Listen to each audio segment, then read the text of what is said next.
Tov Boker Tov, il est déjà tard, on commence. Maurice Bengozi, s'il te plaît, arrête de te mettre devant la caméra. Alors, Maurice Bengozi, depuis le début, il veut absolument passer à la télévision. Viens, Maurice, une seconde, viens, prends-moi, viens. Viens, prends-moi. Il enlève son chapeau en plus, viens. Alors, lui, c'est Maurice Bengozi, il m'a dit quand est-ce que je passerai dans la Bonjour. vidéo. Voilà, lui, c'est Maurice Bengozi. Le Mashgiach de l'endroit, mon second en puissance. Voilà, Maurice Bengozi. Et tu étudies où avant? À Murger, à Paris, c'est ça? Tov. Hier soir, donc, nous étions en train d'expliquer, je crois, si je me souviens, hier, on était en train de voir ensemble oui, pourquoi il y avait des gens donc qui étaient enterrés, des tzadikim qui étaient enterrés donc en Chutz Laaretz, et puis on avait expliqué euh, un machal important, donc une métaphore que nous avions donnée. Et pour finir avec cette parenthèse, on n'avait pas parlé de Moshe Rabbeinu, par exemple, la marloquette connue dans la Gemara à propos de Rabbi Eliezer et Rabbi Akiva, à savoir est-ce que la génération qui a reçu la Torah dans le désert a oui ou non part au monde futur. Rabbi Eliezer dit que oui, Rabbi Akiva dit que non. Dans le cours sur mensonge et vérité, nous avions vu que tout ce que disent les sages est vérité absolue, même s'ils sont complètement opposés. Est-ce que oui, il a le monde futur ou il n'a pas le monde futur? Décide.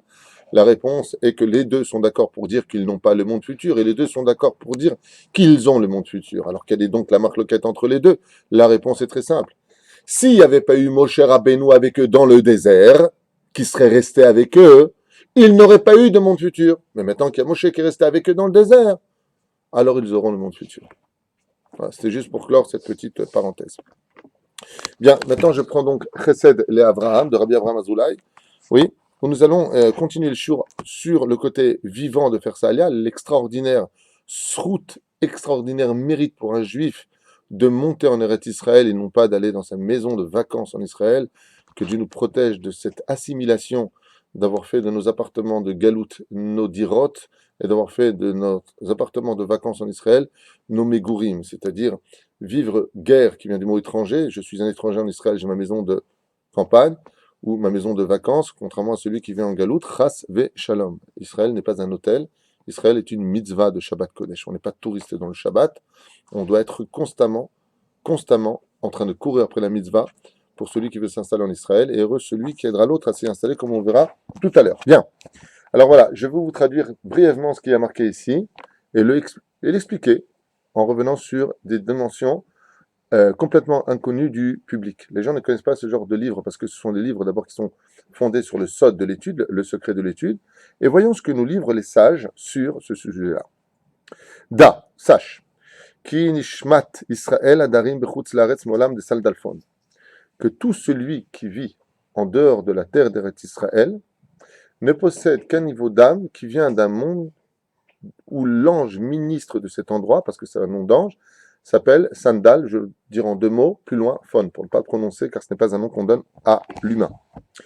Ou Olam Haofanim. Alors qu'est-ce que le Olam Haofanim? Il y a, vous savez, 7 mondes dans lesquels nous vivons, 7 niveaux de monde, et il y a un monde qui est le plus bas de tous les mondes qu'on appelle Olam Haofanim, non pas Ofanaim, Ofanim, Ofanim c'est un vélo en hébreu, Ofanim, d'accord? Et Veikru Bet Yaakov. Et comment est-ce qu'on appelle ces juifs qui vivent en galoute, dans la situation dans laquelle nous vivons? On ne les appelle pas Bet Israël, on les appelle Bet Yaakov. Il y a plusieurs pérouchim quand on dit Betaged, les Bet Yaakov, notamment les Bet Israël. Tu diras, Bet Yaakov, Rachid dit c'est les femmes. Bet Israël, c'est les hommes. Il y a une autre explication, comme il le rapporte ici, qui dit, selon la Kabbale, qu'un juif de Galout est appelé Bet Yaakov, tandis qu'un juif d'Israël est appelé Bet Israël. D'où la différence. Les Créo, Avadim.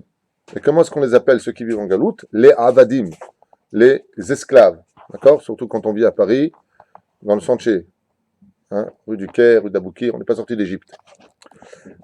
Eved, Ivri, Ken Shechbono, comment je katouf po, Shanar Shem Otiot Nachash. On va passer un petit peu parce que ce n'est pas le sujet que je veux développer. Va Israélim Adarim Beret Israël, Miyut Sfirot de Yetzira, Ichanu Ben Israël. Mais par contre, quand on arrive en Israël, écoutez bien ce qui est marqué. Alors par contre, en Israël, il y a le couloir de ce que nous appelons le Ensof Baruchou, c'est-à-dire la projection des 10 Sfirot qui partent de Keter jusqu'à Malchut. Et ça se trouve où? Ça part du trône divin. Bien entendu, ça va jusqu'au Lama Akadmon, donc Ak, Neget Kotoshel Yud. Et ça dépasse la dimension humaine puisque ça arrive jusque sur terre. Mais quelle terre est Israël? Et c'est ce qu'il dit ici. Celui qui vit en Eretz Israël, lui, se trouve dans le couloir du En Sof Baruch Hu. Il se trouve dans la dimension des Disphiroth pour s'accomplir en tant que juif. Lui se trouve vraiment à l'intérieur. Donc on prend quelque chose d'encore plus grave. C'est-à-dire que si on est à l'extérieur d'Eretz Israël, on est aussi à l'extérieur, donc, de la Kdusha. C'est pour ça que ça s'appelle Chul. Chutz Laaretz, c'est le côté profane de l'histoire des territoires, du domaine géographique. Tandis que Eretz Israël, lui, par contre, se trouve dans la cible absolue de la dimension où Akadosh Baruch Hu veut se faire connaître. Si je devais donner un exemple plus clair dans un langage d'enfant, je dirais que la lumière du monde ressemblerait à une ampoule qu'on a fixée à un plafond, qui ne bouge pas, géographiquement parlant, mais qui va donner lumière à toute la pièce. La lumière qui partira d'Israël éclairera le monde dans son ensemble.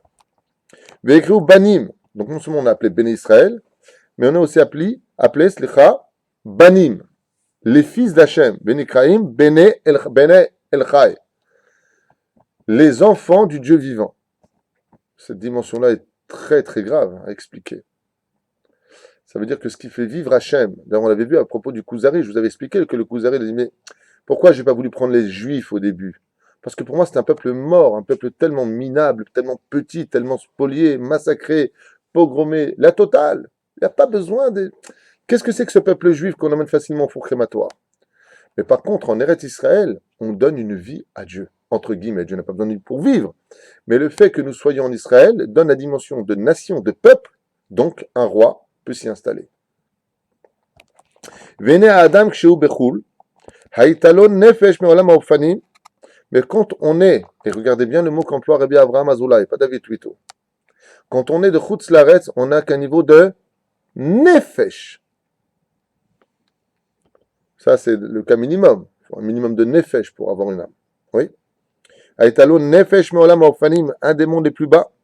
Vekshekaze nichnas laaretz, balon nefesh chadasha. Mais quand il vient en Eretz Israël, dès qu'il passe la frontière d'Eretz Israël, même s'il ne dort qu'une seule nuit en Israël, pendant la nuit, vous savez, comme dit le Zohar Kadosh, que la Neshama quitte le corps pour aller donner des comptes, étant donné que cette Neshama vient d'un monde d'occasion, entre guillemets, qui peut recevoir la Touma de Chutz Laaretz, Dieu nous envoie aussi un Nefesh, comme un renouvellement. Le Nefesh, c'est quoi dans le corps humain? C'est le sang. Notre sang, sachez-le.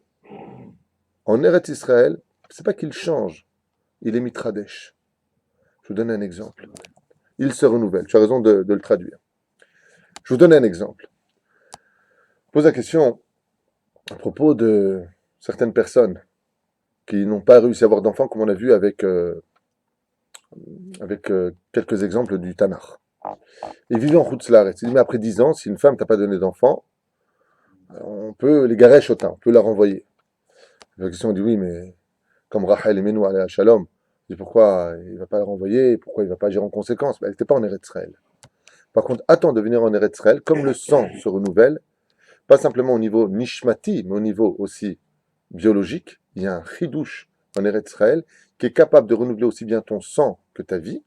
Donc automatiquement, on dit que si tu n'as pas eu d'enfant en Chutz Laaretz avec elle, ne la renvoie pas après 10 ans. Fais ta alia en Israël et vois si elle te donnera un enfant. Parce que tu n'es plus la même personne quand tu fais ta alia.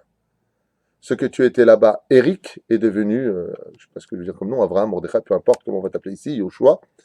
Tu n'es plus le même personnage. Et c'est ce qu'il dit. Il dit, sache que pendant la nuit, quand la Neshama monte en haut, on prend son nefesh qu'on garde.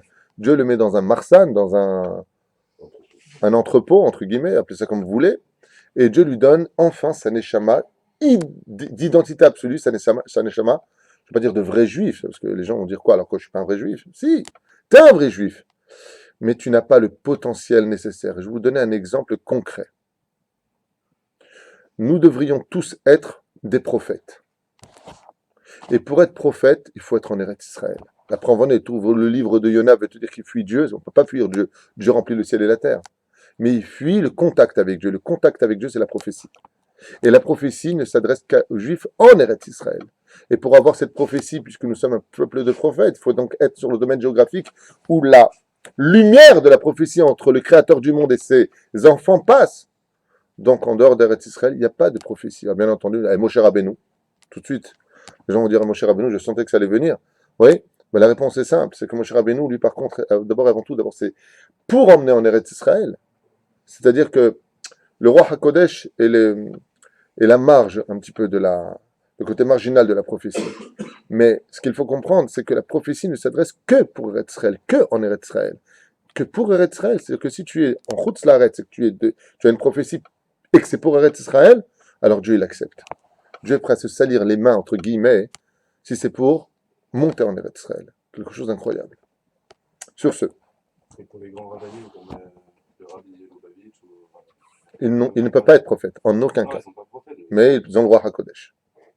Il est certain, sans aucun doute, que le saint et vénéré rabbi de Lubavitch avait le roi HaKodesh, pour avoir fait d'abord un tel travail, aussi incommensurable que ce qu'il a accompli, euh, qui pour moi dépasse même la dimension de Moshe Rabbeinu, en ce qui me concerne, même si je ne suis pas du tout Lubavitch, j'adhère à son étude avec amour et respect, mais je peux vous dire que ce qu'il a fait est incroyable, d'avoir uni les enfants d'Israël, Moshe les avait tous dans le désert, près de lui. Lui, partout où ils étaient sur terre, il a fait un travail phénoménal. Au prochain, que son mérite nous protège. טוב, הוא מתלבש בתוך הנפש הישנה שלו, שהייתה לו, et elle rentre à l'intérieur donc de ce נפש, ובלילה הראשונה שישן בארץ ישראל, donc la première nuit dans Israël, יוצאת שתי הנשמות האלה, עולות למעלה, donc elles montent en haut, ובחזרה אינה חוזרת אלה החדשה בלבד.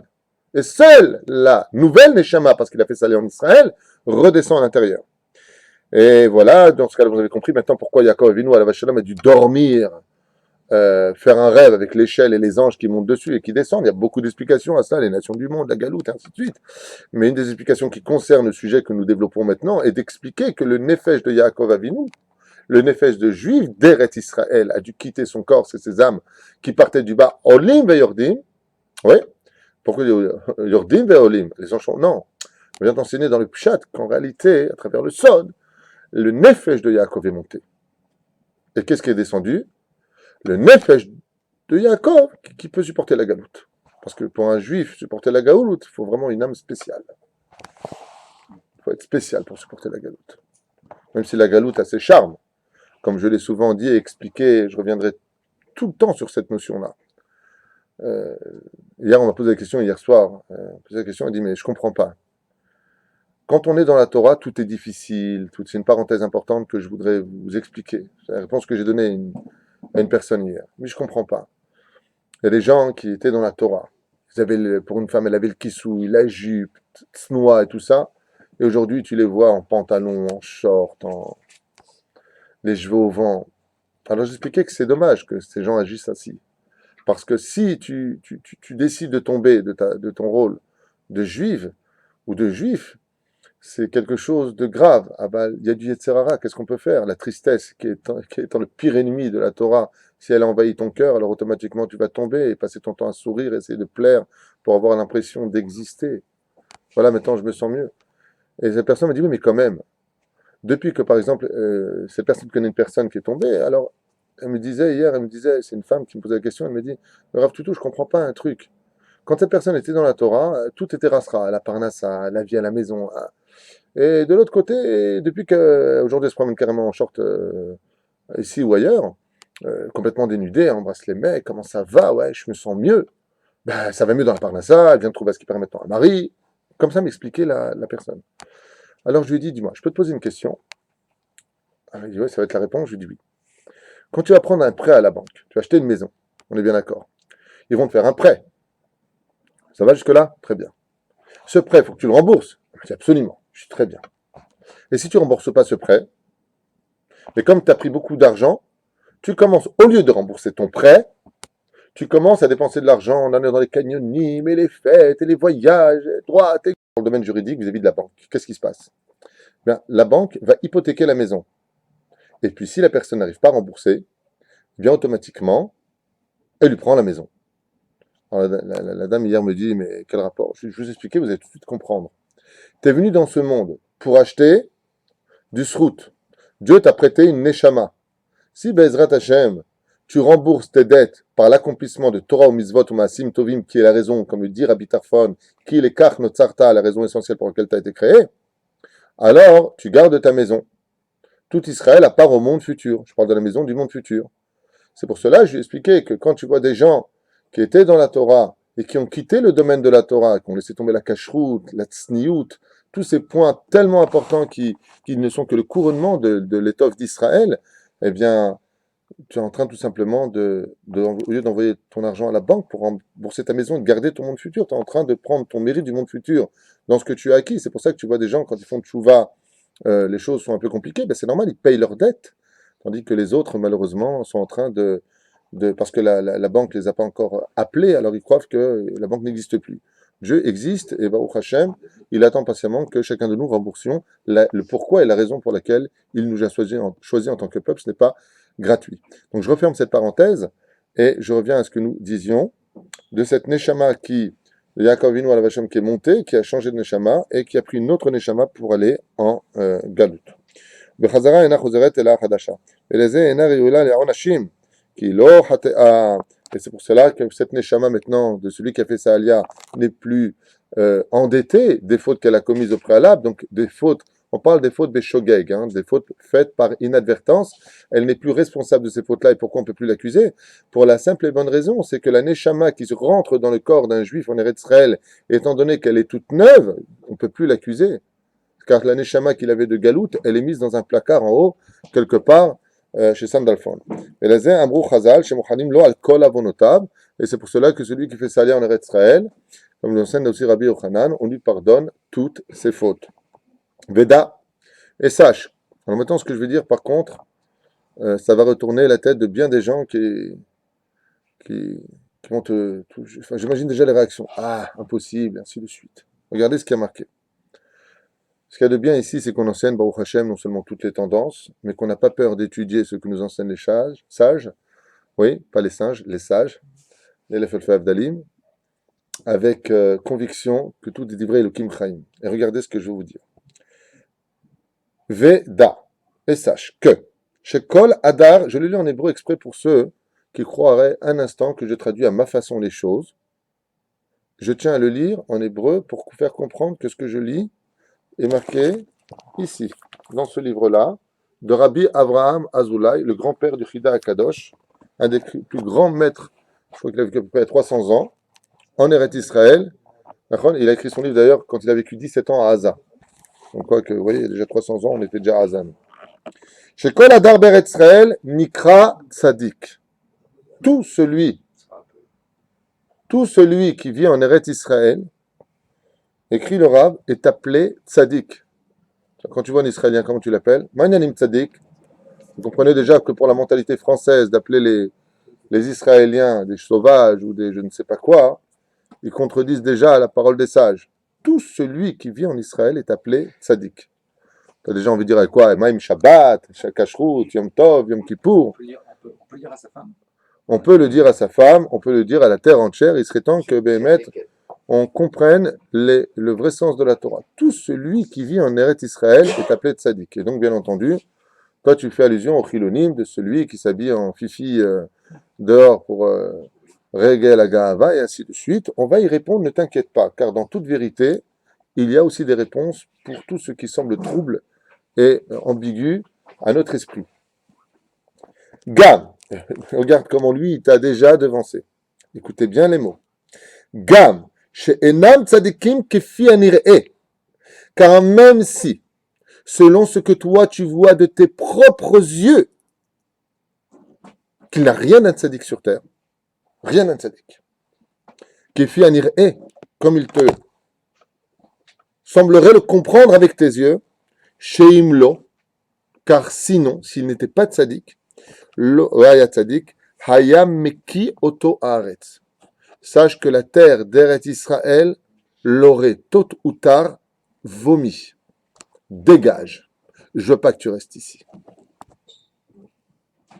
Car la terre d'Eretz Israël ne peut supporter que des tzadikim sur eux. Alors, cette parenthèse est impérative, bien entendu. Il faut des réponses. Là, je deviens fou. Alors quoi?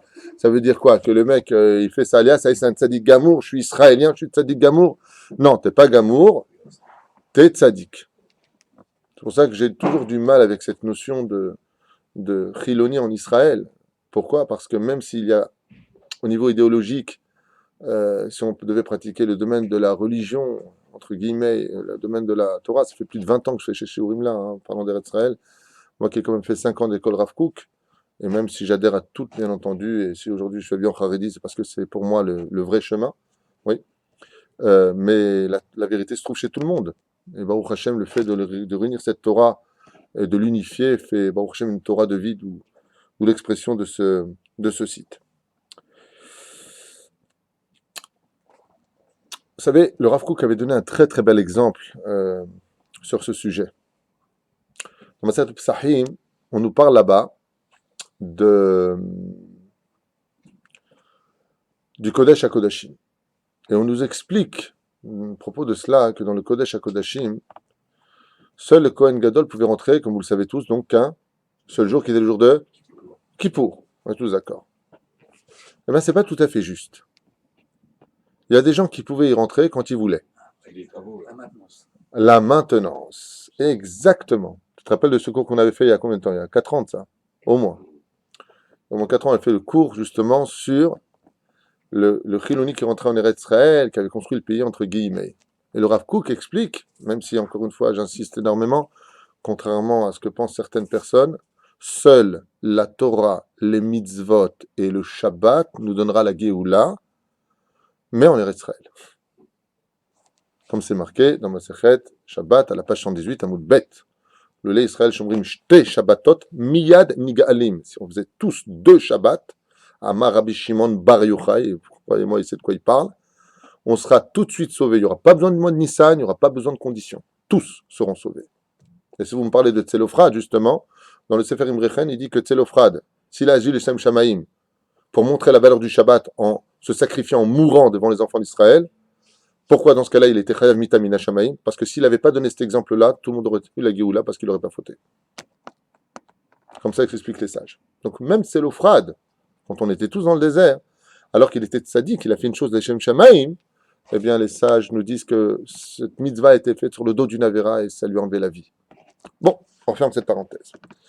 Mais on voit que les Oumanim, c'est-à-dire que quand dans la chambre du Beth Amikdash, dans la chambre du Kodesh HaKodashim, là où rentrait le Kohen Gadol le jour de Kippour, oui, à l'intérieur, on faisait descendre par une petite lucarne en haut dans une espèce d'ascenseur antique, dans une boîte hermétique, pour ne pas qu'il regarde de ses yeux Chazvé Shalom, là où se trouvait la caporette, l'arche d'alliance. On le faisait descendre exactement là où se trouvait le défaut dans le mur. Il descendait avec son plâtre, son petit ciment, et puis avec sa peinture, il bouchait, il mettait le ciment, il peignait, et on le remontait. Mais pour cela, il avait besoin d'avoir une kippa et une barbe. Bien entendu, on mettait une kippa par respect par rapport à l'endroit, mais on voit que justement, ils avaient un rôle d'une importance capitale, puisque c'est eux qui enjolivaient d'Afka la mitzvah de l'endroit où se trouvait le roi des rois. Donc je ne veux pas donner trop de mérite à celui qui monte en Israël et qui ne fait pas Torah mitzvot. Chas v'shalom, chas v'shalom. Malheureusement, à cause d'Averot, on est tous responsables les uns des autres. Vous connaissez le principe. Quand on est en Galoute, on fait une Avera, on paye une fois. En Israël, on paye 2 fois. Et quand on est à Yerushalayim, on paye pour 3. Donc, bien entendu, qu'on va tous payer pour sa Avera parce qu'il aura pris sa voiture pendant Shabbat Kodesh. C'est extrêmement grave. Et c'est pas le fait d'avoir vécu en Israël qu'il sauvera du Beddin d'en haut, qui en masopanim, nous dit la 24e Mishnah du 4e chapitre de Masechet Avot. Il n'y a pas, Rabbi Lazar Akapar a dit, il n'y a pas de masopanim, c'est pas parce que tu as fait Torah mitzvot ou que tu as vu en Israël que tu seras sauvé. Hein. Chaz v'shalom. Il faut arrêter avec ces délires enseignés sans référence et comprendre que Baruch Hashem, Ishtabar Shemolahad, tu fais aller en Israël, tu fais surtout Torah mitzvot parce que Israël n'existe que pour l'accomplissement des mitzvot, comme vous le savez. Quoi qu'il advienne, il te dit ici que si une personne fait salir en Israël et qu'elle est ici, il a déjà tous, autant que nous sommes, vous avez tous, vous qui vivez ici en Israël, dans la ville d'Ashdod, comment est-ce que vous appelez tous? Tzadik. Vous êtes tous des tzadikim. Ma'ananim tzadik, ma'akoret tzadik, atat tzadik.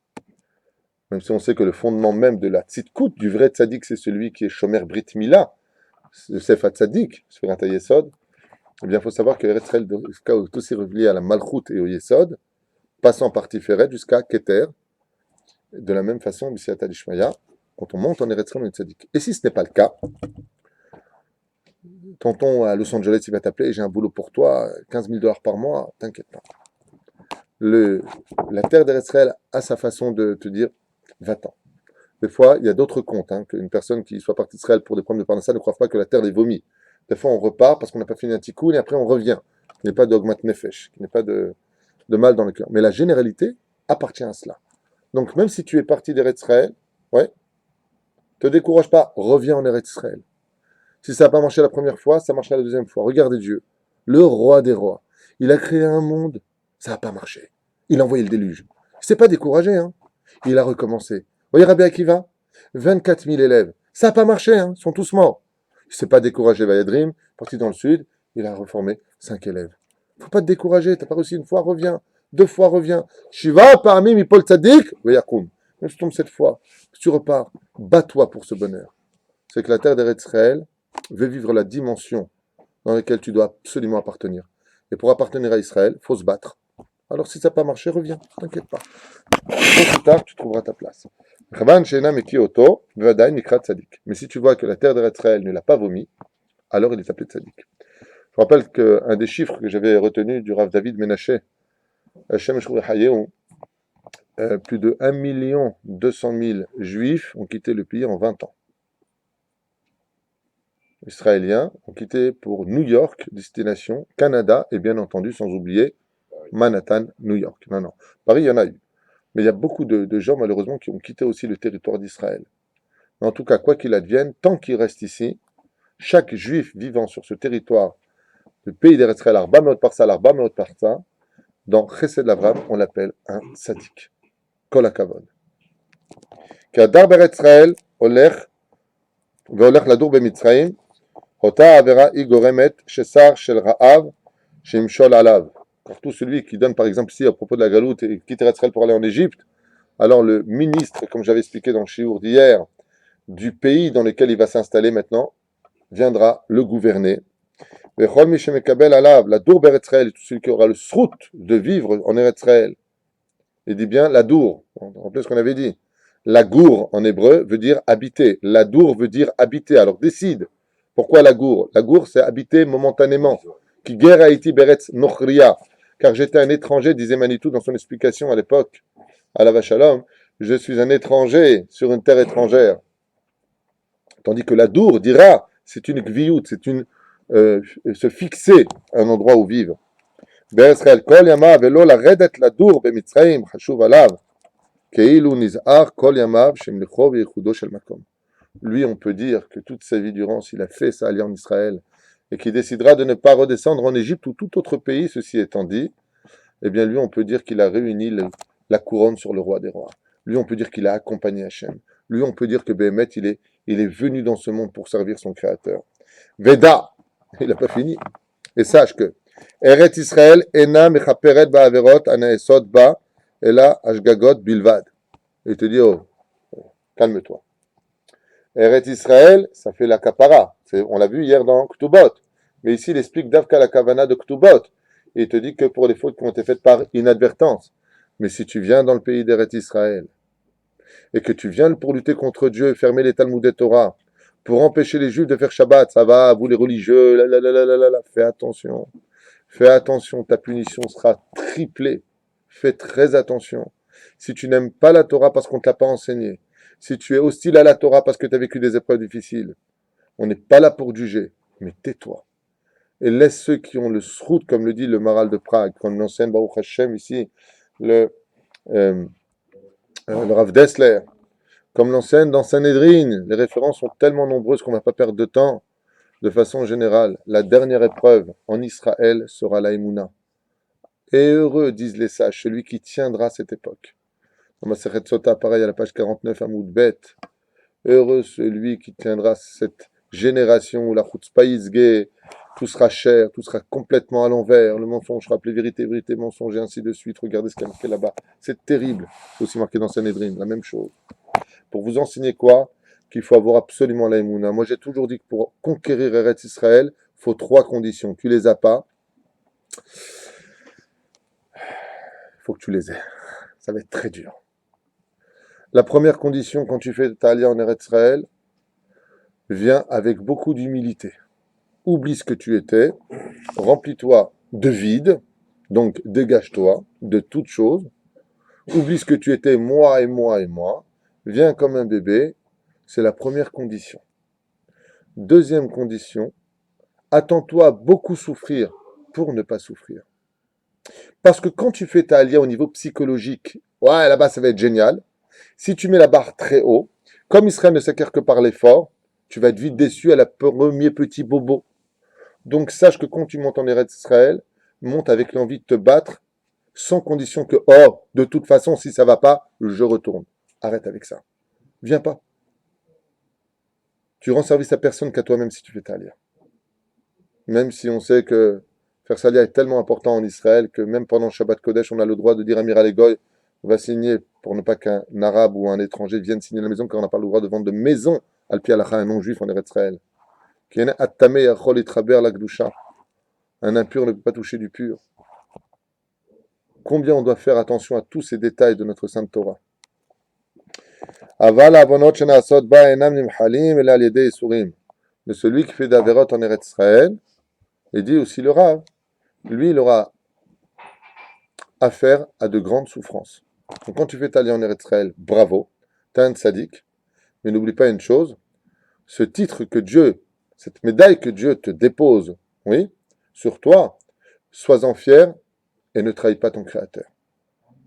Fais attention, ne rends pas Tel Aviv manille, ne rends pas la Gdusha d'Eretz Israël une Toum'a. Fais très attention. Quand on te donne un lingot d'or, ne le fais pas tomber dans la boue. Et il le dit clairement. Celui ici qui vient en Eretz Israël et qui fait des avérotes alors qu'Akadosh Baruch Hu, il lui dit fais attention, c'est une terre qui a été créée pour la Torah. Le parchemin de notre Sainte Torah, c'est Eretz Israël. Regardez ce qui marque ici, celui qui fait des pshaïm, il sait que c'est pas bien, il vient et fait, comment ça s'appelle, la Regal Gahava, là, vous savez, le truc d'homosexuel, et on se vante, et on se rase avec la lame bien les péotes, parce qu'il y a un minag ici de se raser bien les péotes. Ouais. Et il dit ici, n'oublie pas la suite du texte, hein. Il y a des rabbinim qui ont su enseigner jusqu'au point en haut de la page, mais il fallait juste un petit peu en bas, il faut être émette. Il te dit, celui qui fait des pshaïm en Eretz Israël, celui qui fait d'Averot, sachant qu'il fait d'Averot, le'ach iset Hashem, en lo slicha. Lui, il n'a pas de pardon. Commence pas à croire que la terre d'Israël va te pardonner des choses de toute la vérote. Non, non. Est-ce que tu savais pas, la maman, ta fiancée exactement, parce qu'elle serait la fiancée du peuple d'Égypte, la maman, elle a l'idée tchouva, le Talmud Torah, yichupar alav. Mais s'il fait tchouva et qu'il étudie la Torah en Eretz Israël, alors dire Chesed l'Abraham, tu peux être certain que ça fera la capara de ses fautes. Combien il est important pour nous de comprendre cette parenthèse si grande de l'étude et qu'il n'y a pas de sionisme sans Torah. Il n'y a pas de, même si on a vu que les Oumanim descendaient dans la cage pour nettoyer les bêtes, aval malgré tout, ils descendaient que dans une cage. Et quand ils avaient fini leur boulot, eh bien ils partaient. Israël ne peut appartenir qu'à un peuple qui détient le sceptre du roi des rois, c'est-à-dire l'étude de la Torah. C'est sa seule façon. Et pour cela, il y a une paracha entière qui en parle, la paracha de Bechukotai, dernière paracha du livre de Vaïkra. Im Bechukotai telechu ve'et mizotav tishmeru ve'choulei ve'choulei. Si vous faites Torah ou mitzvot, mes préceptes, il dit Hachem, Venatati shalom ba'aretz, je donnerai la paix ici. Pas besoin de politique à cas. Vous mangerez à votre faim, vous serez Baruch Hachem en sécurité, ve'en maharid. La nuit, vous dormirez bien, il n'y aura pas de sonnette, il n'y aura pas de sinette, il n'y aura rien. Tout ira bien. Ça dépend de Torah ou mitzvot. Ça, c'est pour le premier volet. Le deuxième volet, une fois qu'on est mort et qu'on n'a pas eu le sroud de monter en Israël, alors que se passe-t-il? Il nous reste 10 minutes. On verra ce que ça donne.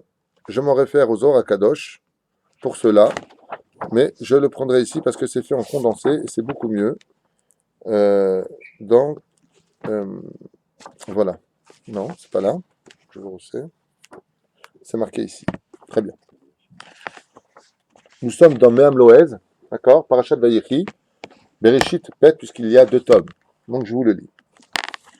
Donc ici, on vient nous parler des raisons pour lesquelles Yaakov Avinu Alav Shalom n'a pas voulu être enterré de façon assez large, pas le sujet d'aujourd'hui, c'est juste une parenthèse, en Chutz Laaretz. Et ici, il apporte 6 témoignages, basés essentiellement sur le Zohar Kadosh, qui nous donne Parashat Trouma, ou Vayekel, je ne me rappelle plus. Tu dis ça il y a tellement longtemps. Pour lesquels, eh bien, nous allons voir, même quand on est décédé, est-ce qu'un corps juif en Israël peut venir ou pas? Alors, je commencerai déjà par une préface à cette introduction, à ce shiur, qui est un shiur déjà pour lui-même. Je vais faire ça un petit peu rapidement. c'est que le prophète Ishayahu n'est pas d'accord avec le fait qu'on prenne des juifs qui sont morts en galoute et qui viennent s'enterrer en Israël. Et qu'est-ce qu'il dit? Il dit Lodai shetimeta et tzasmecha bagola shebata letame et arti. T'es né en galoute, dans un monde impur. T'as pas fait ta vie en Israël, t'es mort dans le monde de l'impureté, et maintenant que t'es mort, donc avi avot atuma, maintenant que t'es super impur parce que t'es mort, tu viens t'enterrer en Israël. Pourquoi Israël c'est un cimetière ou quoi? C'est la question qu'il pose. Donc on voit que le prophète Ishayahu, il n'est pas d'accord avec cette façon de prendre des corps de juifs et de les enterrer en Israël. J'avais entendu une fois du Rav Reuven Elbaz que Yaakov Avinu qui s'est fait enterrer en Israël d'Égypte, s'est réincarné pour se refaire enterrer en Égypte parce qu'il était mort là-bas. Qui est-il? Rabbi Yaakov Hatzera. Abir Yaakov, comme ça l'avait expliqué. Le Rav Ovadia Yosef, et ce qui compte pour nous, ce ne sont pas la parole des prophètes, car les prophètes parlent bien entendu, mais la halakha n'est pas fixée selon eux. Elle est fixée selon les poskim, les décisionnaires. Le Rav Ovadia Yosef, ainsi que beaucoup d'autres décisionnaires, on passe, parce qu'on n'a pas le temps, 10 minutes c'est court, disent que justement, aujourd'hui, même le respect des parents, il n'y a pas un plus grand respect pour le père et la mère, de prendre le corps, de le ramener en Eretz Israël. Donc, réponse finale, pour ceux qui veulent nous écouter, Bevadaï, qu'il faut absolument, et c'est une très grande mitzvah, même si on doit rater les vacances, de prendre ses parents décédés ou ses grands-parents décédés et enterrés en galoute, de les emmener en Eretz Israël, quoi que cela coûte, pour des raisons qu'on va citer tout de suite. Même s'il n'était pas d'accord. S'il n'était pas d'accord, il faut faire chez la Tracham, il faut voir le Rav, c'est pourquoi il n'était pas d'accord, est-ce qu'il n'était pas d'accord par rapport à Israël, ou est-ce qu'il n'était pas d'accord parce qu'il veut être enterré à côté de sa femme, et qu'on a les moyens que prendre le père, par exemple.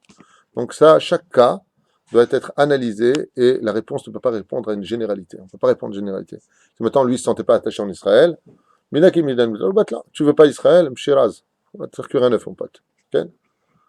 Tu ne veux pas de moi, Israël non plus ne veut pas de toi. Hein? Non, parce que nous, on sait que c'est vrai. Par exemple, si notre père il est ignorant, il ne sait pas. Essayer de le convaincre avant. Il faut le convaincre avant. Mais en général, de ce que j'ai entendu, c'est que les gens, même les plus éloignés, ont toujours un regard dernier vers Israël. On ne va pas rentrer dans les cas de chacun d'entre vous. Hein. Premier ta'am.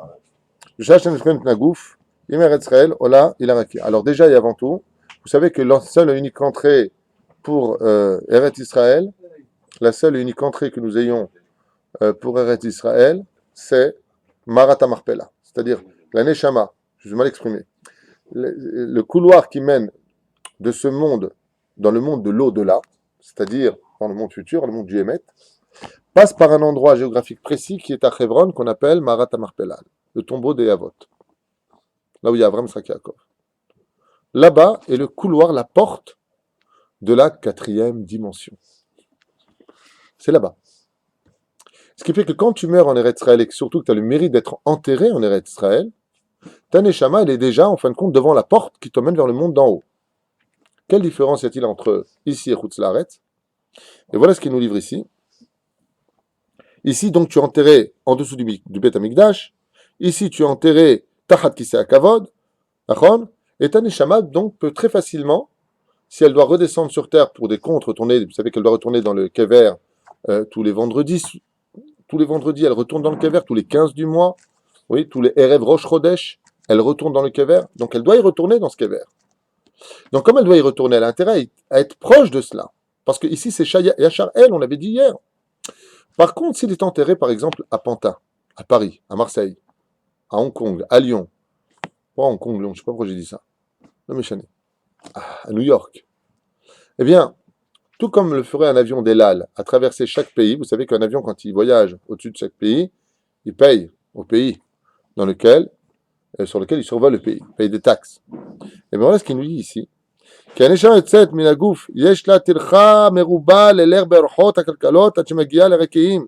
עברה הוא בין מקטרגים של הסטרה אחריו ודומאי לאדן המיסה בין חי לגדול של רביבות מלאכים. Il dit ici, quand cette neshama, elle doit donc quitter son kever de Paris pour aller jusqu'en Israël, elle va passer de pays en pays, où là-bas les anges qui dirigent le pays, Ishmaël sonnaient les Yaakov, Esav sonnait les Yaakov. Les nations du monde, on le sait très bien, il n'y a pas besoin de le dire, on le vit. Nous haïssent, ils nous adorent que quand on est mort d'ailleurs. Ouais, ils nous haïssent. C'est dès qu'il y a la Shoah, un truc commémorable de la Shoah, ils viennent tous. Ah, ça y est, ils sont morts. Mais quoi qu'il advienne, quand on voit que la Neshama, Elle quitte donc, elle va passer par la France. Dès qu'elle sort, l'ange de la France paye. Après, elle passe par la Belgique, l'Italie, peu importe, la Grèce.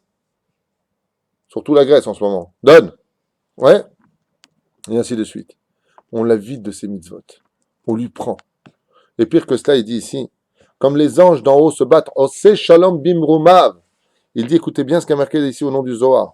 Doma ile Adam animtsa ben chayil gadol shel revavot chayalim mezuyanim shu sovel arbe ad sheover benehem. Cette neshama se retrouve entre des guerres qui ne la concernent pas, d'un ange d'un pays face à un ange d'un autre pays. Lui, il passe entre les deux. Vous imaginez le nombre de coups qu'il prend gratuitement. C'est pour ça que depuis toujours, explique ici les sages, que chaque juif a toujours su et compris qu'il fallait tout faire pour se faire enterrer sur la terre d'Israël. Car le mérite d'être enterré en Eretz Israël te permet de vivre sur cette terre. Parce que la vraie vie, c'est pas quand on vit maintenant. Là, c'est du théâtre, tout ça. Ça, c'est un gant. Vous voyez, notre Neshama est à l'intérieur. On est là pour Torah au Mitzvot. Demain, on s'en va. 120 ans, peu importe. La vraie vie, c'est la maison des vivants. Comment on dit la maison des vivants? Bet Haim. C'est quoi Bet Haim? Le cimetière. C'est après la mort que commence la vraie vie. Mais ça, c'est un sujet qu'on verra avant Yom Kippour Bli Neder. Que Dieu nous prête longue vie, à moins qu'il y ait déjà le Melech HaMashiach pour Pessah qui arrive. Vechol mi shezochel amut beretz Israël, zchuto gadol. Tout celui qui a le mérite. C'est terrible ce que je veux dire. Imaginez le mec qui vient en Israël, et manque de peau, il part de ce monde. La Torah lui dit, tu savais quel mérite il a eu? Tu sais quel mérite il a eu?